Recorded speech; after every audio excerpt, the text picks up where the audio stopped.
Hero ছাড়া কোনো director আমাদের সিনটা চলে এলো স্টেজে, যেটা সবচেয়ে বেশি ইম্পর্টেন্ট সেটা হচ্ছে টেকনিশিয়ানস। এবং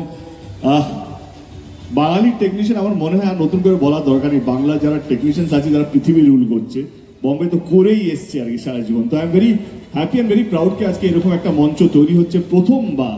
আমার মনে হয় ভারতবর্ষে এরকম কোনো কিছু হয়নি, এটা প্রথমবার বাংলা পথ দেখাচ্ছে। আমার মনে হয় কি ভারতবর্ষের সমস্ত ইন্ডাস্ট্রি লোকেদেরকে এরকমও ভাবে ভালোবাসা দেওয়া যায়, এরকম ভাবেও সম্মান দেওয়া যায়, এরকম ভাবেও স্বীকৃতি দেওয়া যায়। এটা সুন্দর উদ্যোগ। আমি চাই এই উদ্যোগটা যেন প্রত্যেক বছর হোক এবং যায়। কিন্তু যারা ক্যামেরার পিছনে যারা থাকেন, যারা আসল মেরুদণ্ড একটা সিনেমা মেকিং এর মধ্যে, তাদেরকে সম্মান জানানো, তাদের পাশে থাকা এবং তাদেরকে নিয়ে ভাবনাটাও আমার মনে হয় দারুণ একটা উদ্যোগ।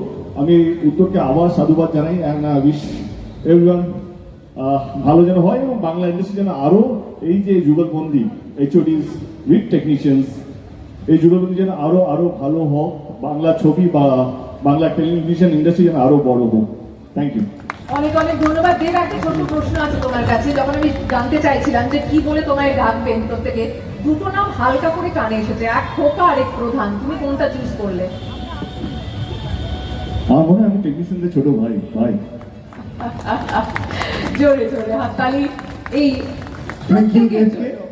এবার আমাদের ইন্ডাস্ট্রি অত্যন্ত, মানে আমি কি বলবো, অভিনেতা, পরিচালক, প্রযোজক, আর কি নামে ডাকবো, শিবপ্রসাদ।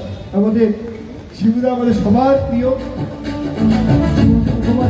তাকে